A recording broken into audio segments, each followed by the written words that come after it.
When you have a parent who loves you, cares for you, in sickness and in health, who motivates you, inspires you, educates you, instills strong work ethics, teaches you what motivation, perseverance, tenacity, believing in yourself means.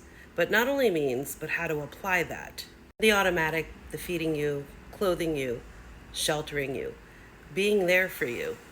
Because loving you is not automatic, nor is it a must, nor does it come from a place of entitlement, but is that parent's choice to exercise their free will to say they are choosing you and choosing to love you. When that parent says, I want you to take it further than me, what would give any child the right who turns into a young adult to assume the moment that they come out of the womb, after learning all these valuable lessons from their loving parent, mother, father, then something sinister takes place in teens before young adult where they believe they acquired all this knowledge on their own.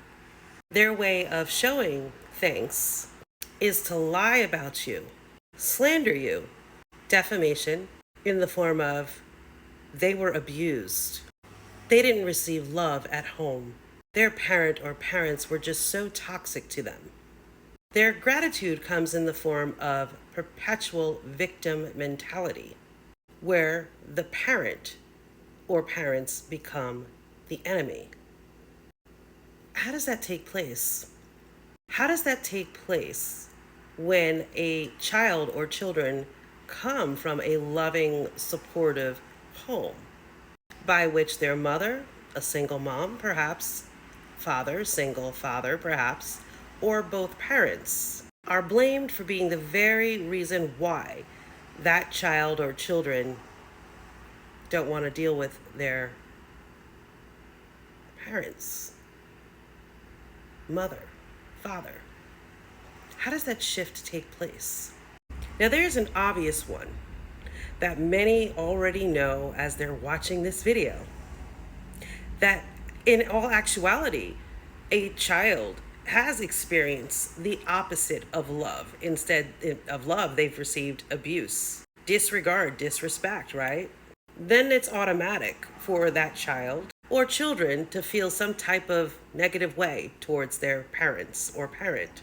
But that's not what I'm talking about here. I'm talking about an epidemic that gets ignored because for decades it's been believed that if the child says, or rather the young adult and teen says, that they grew up in such a poor environment, it must automatically be true. That this teen and young adult feels this way, and it is completely warranted. The myth is that they feel this way and it's unprovoked. That's to say that the young adult, the teen, is automatically believed, and the parent or parents are automatically at fault, so they can't say that their young adult or teen is doing these things, saying these things, disrespecting, dishonoring their parent as a result of it being unprovoked. Well, I have news for you. There are many mothers and fathers whose teens and young adults are slandering, lying about their parent or parents, and it's unprovoked. In the sense that the allegations, false as they are, of they were abused, their parents don't love them, the home life was horrible. I find that interesting, considering that the teens, young adults that have grown up in a loving, supportive home that says, take it further than me, I've got your back, end up claiming victimhood in order to use that as leverage to get support from non-biological supporters. That can be them taking off with a boyfriend, which is a definite known fact, in addition to drawing support from that person, that person's family, and just continuing on with this victim story all throughout friendships that they meet, all throughout school, right? So I find it interesting. They garner that support, which is why they do what they do. which is why they they lie rather on the loving parent or parents to get that support, and they succeed. Now they don't succeed because of the support. They succeed in areas in life that they were taught in by that loving parent or parents. The support is just an added boost and bonus, right? Because they've removed themselves willingly from the support of the parent, the mother, the father. Now they have to get a source of support from somewhere. That's where your lies and slander and defamation come in. My mother is just so horrible. My father was just so horrible, right? And why does that happen? And I'm going to tell you exactly why. And there are many parents out there that are going through this today that understand this. And for you teens and young adults, because I'm going to say this ahead of time because it's happened on prior videos, do not project on these videos your feelings of actually having experienced abuse and toxicity in your upbringing, because this video is specifically identifying, calling out, and exposing the teens and the young adults who step on their loving mother and fathers, disrespect them, slander, lie, make up false allegations, have their mother, their father up all hours of the night worrying about them, not knowing where their child is, what they're doing, because again, the child claims that they are estranged. They want nothing to do with the mother and the father.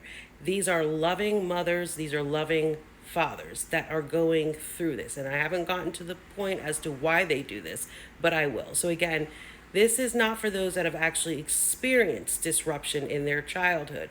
This is for the parents who have loved their children front to back, instilled values, and have been met with disrespect by, ironically, those children run around acting like little mini me's. And what I mean to say by that is little mini me's, it's interesting, like you look like me, you're acting like me, you're adopting a lot of what I taught you and instilled. Where did you get that from? And there's other moms that hear me out there and fathers that hear me out there, right? And these are things that they were taught, that was modeled in the home. What happened to those lessons? Those were not toxic lessons, right? So get ready for this. It's the moment you say no. It's the moment you set clear, precise boundaries. I know for my household, the moment I said it's time to become an adult, right? I've been paying your phone bill since you've been before middle school. We're going to start by paying your own phone bill. We're then going to start by I've been driving you to work every day, right? My work schedule's changing, so it's going to conflict. You're going to have to start looking for rides to work. And when I can meet the need, I'll do so until you're able to get your own vehicle and move forward on your own path in life. Teaching, when teaching your child how to become a young adult comes into play, and they have to start taking on responsibilities that you have taken on for them. You're paying for everything, right? The finest clothing, Gucci perfume. I know my daughter's had a few bottles of Gucci perfumes, and I look back, there's a lot of things that if I had to do it all over again, I wouldn't do. That is to say, give your children what they need, not what they want. I would do both, especially when feasible. Basically, I should have been bare minimum. You get what you need, right? Because the entitlement, the self-entitlement is at an all-time high, and disrespect from our teens and young adults today, where they demand it. It's almost like holding their parent up for ransom. Like, you don't do this, then fine. It's pretty much middle finger to you. And what's more toxic is that there are therapists that are encouraging this without consulting the parents and listening to one side, and creating an even greater wedge between families. And also, parental alienation plays a role in this too, for those that have gone through a divorce and they have a spouse that's causing a division between the parent and the child. But we're going to talk a lot more about this. You can see my pinned video where I go into another discussion about it, and there's some other videos here. I will be coming out with a book, sharing my own story, exposing what I've gone through, what my own daughters have put me through. And that is to promote healing and to let you know that you're not alone, for those mothers that I have met and spoken to that are going through the same thing. Now it's your turn. You deserve to be happy, moms.